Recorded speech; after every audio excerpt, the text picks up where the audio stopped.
Hi,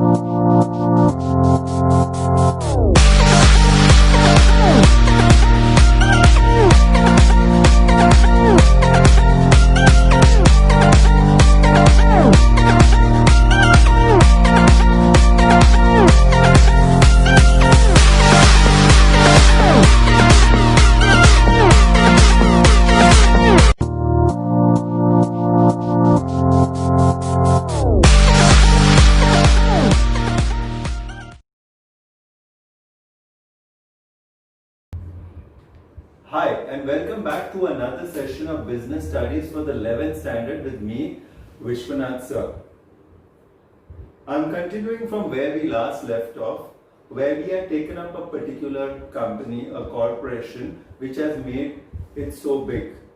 Since we are in this line of commerce, we better well know what are the different companies, what are the different acquisitions, and how are they faring in the market. Because our main aim is to always learn everything about business. What are the strategy, what are the master moves, what are the strengths of certain companies, what are the weaknesses, what are the opportunities which they seize, and what are the threats that are coming on their way. So you have to be very careful, and of course this is something which is going to enhance your knowledge to another level altogether.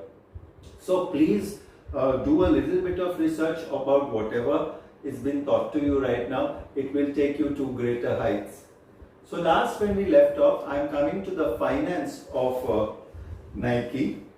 They bought back $8 billion of Nike Class B stock in the 4 years after the current $5 billion buyback program, which was completed in the second quarter of the fiscal year 2013. Up to September 2012, Nike Incorporation has bought back $10 billion of its stock. Nike was made as a member of the Dow Jones Industrial Average in 2013 when it replaced Alco. On December 19, 2013, Nike quarterly profit rose due to the 13% increase in the global orders for the merchandise since April of the last year. Future orders of shoes or clothes for delivery between December and April rose to $10.4 billion. Okay, so they are basically dealing with very high figures. Now the Nike shares, that is NKE, rose from 0.6% to $78, and in the extended trading, okay, it went up to a very high figure. Okay, if you're catching even $80, that means the price value of that particular share is close to around 5,600 to 5,800 range. In November 2015, Nike announced that it would initiate a $12 billion share buyback as well as a 2-for-1 stock split. Okay, this split will be the 7th in the company history. In June 2018, Nike announced that it would initiate a $15 billion share buyback over the 4 years to begin in 2019 upon the completion of the previous buyback program. So all these buyback of shares just indicates that they want to strengthen their position and not allow any acquisition of Nike by any other major company. For the fiscal year 2018, Nike reported an earnings of $1.933 billion with an annual revenue of $36.397 billion, which was an increase of around 6% over the previous fiscal year. When the figures are big and the percentages, even though they are small, but you will see a substantial rise in the earnings. Nike share was traded over $72 per share, and its market capitalization was $114.5 billion in 2018. In March 2020, Nike reported a 5% drop in the Chinese sales associated with the store's closure due to the COVID-19 outbreak. It was a first decrease in 6 years. At the same time, the company's online sales grew up by 36% during the first quarter of 2020. Also, the sales personal training apps grew by 80% in China.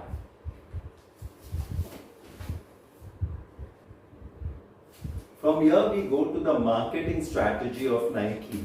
Okay, this is a very important aspect which you have to learn, which you have to look at certain ads of Nike. Okay, unfortunately I could have put the ads, but it would be a violation of the copyrights because it comes under YouTube only. Okay, so I can't take it and put it back. So I shall give you the links later on. Nike promotes its products by sponsorship agreements with celebrity athletes, professional teams, and college athletic teams. Advertising. In 1982, Nike aired its first 3 national television ads created by the newly formed ad agency of Wieden plus Kennedy, that is W plus K, during the broadcast of the New York Marathon.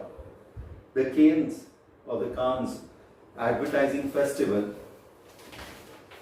has named Nike as its Advertiser of the Year in 1994 as well as in 2003, making it the first company to get this honor twice. Nike also earned the Emmy Award for the Best Commercial twice since the award first created in 1980.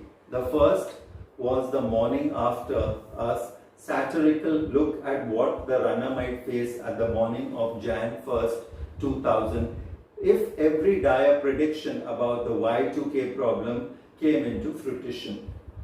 The second was a 2002 spot called The Move, which featured a series of famous and everyday athletes in a variety of athletic pursuits.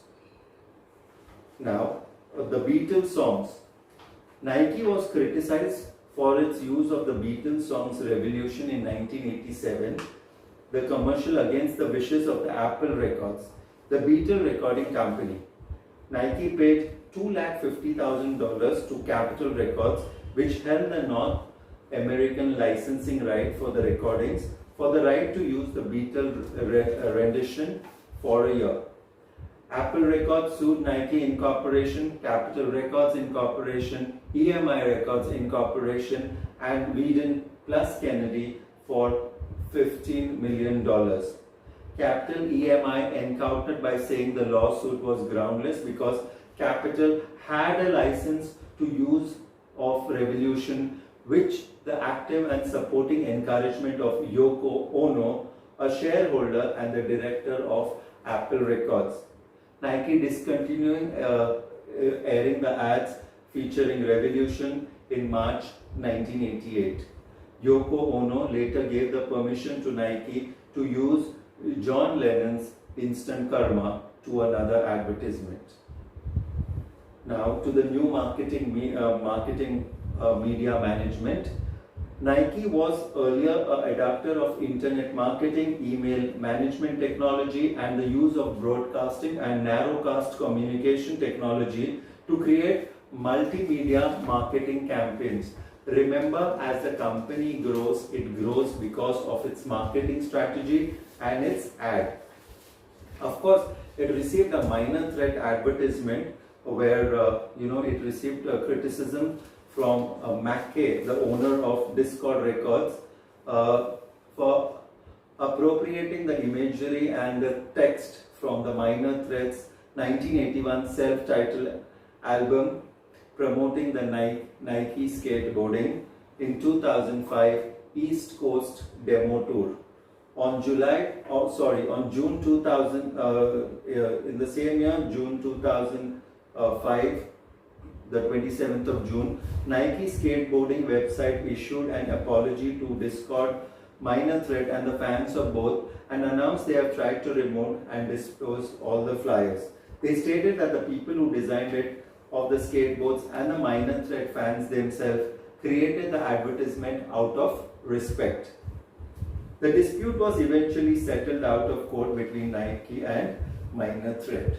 Okay. Now we go into a very small part, Nike 6.0. Of course, all these are running into negative publicity for Nike. As a part of the 6.0 campaign, Nike introduced a new line of T-shirt which had phrases like dope, Get High and Red Pipe, Sport Lingo, that also doubled its entrant for drug use. The Boston Mayor Thomas Menino expressed his objection to the t-shirts after seeing them in a window display at the city's Nike town and asked the store to remove the displays.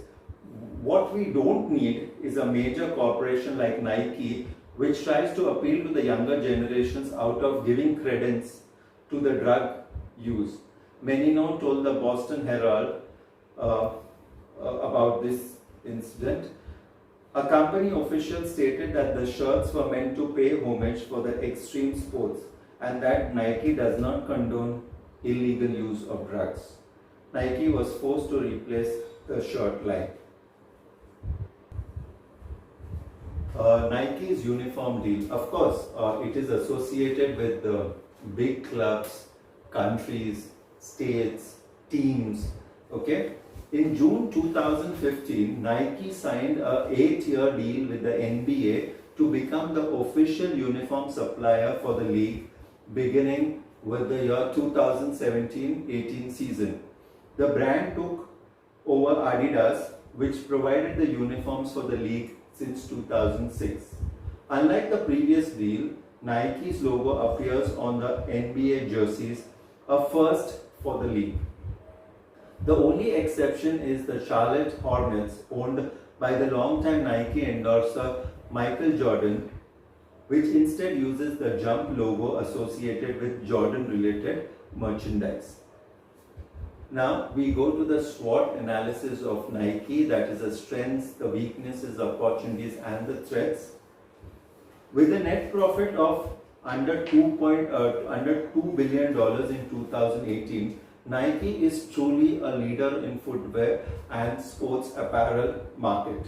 Nike's popular catchphrase, "Just do it," and the powerful celebrity endorsements have made the sports giant a household name across much of the world, as we explained it in our pestle analysis, okay?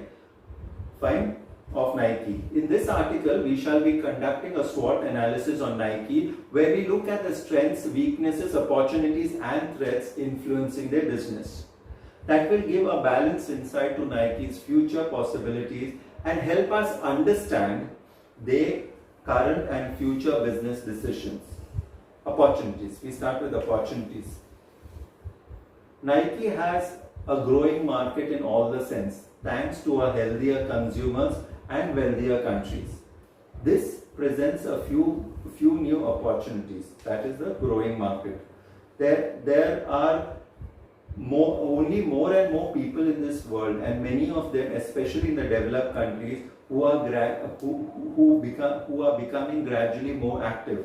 Together, the two factors create a constant growing footwear. Okay, so because of this, what has happened? The footwear is constantly growing. If played correctly, Nike should be able to capture much of the business of this growing market, allowing the company to further grow its profits. Okay, we now go to what is known as the emerging markets. As countries across the world have become wealthier and wealthier, the citizens in developing countries have more disposable income. In areas such as Southeast Asia, the growing disposable income present an opportunity for the new markets to sell its product. If Nike is able to market themselves in these emerging markets, they could grow the reach and reduce the dependence on the US market. So they are on the global opportunities, the global outreach. A responsible manufacturer. In many Western countries, there is a growing trend of knowing where the products have come from and how the environment and the workers have been treated. This provides another opportunity for Nike. If they are able to brand themselves as a responsible manufacturer of sportswear goods, they are able to increase their market penetration among more ethically and environmentally conscious consumers.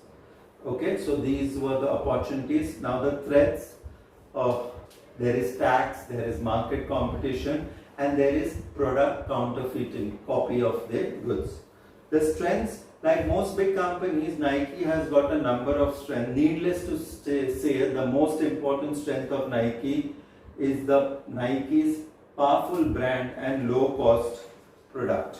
Okay, so there's got a strong core brand, it's got a strong core brand, and the Nike brand itself is one of the strongest, if not the strongest name in the entire sportswear industry.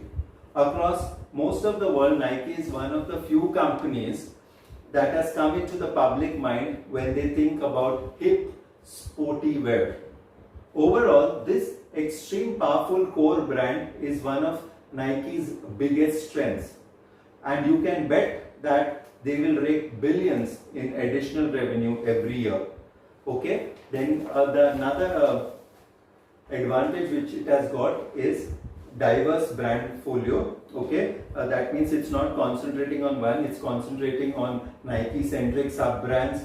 Okay, where the foundations are laid all over the world. Then low product cost, where in the Southeast Asian countries they are making use of the labor cost and the material cost for Nike to manufacture footwear at an extremely low price.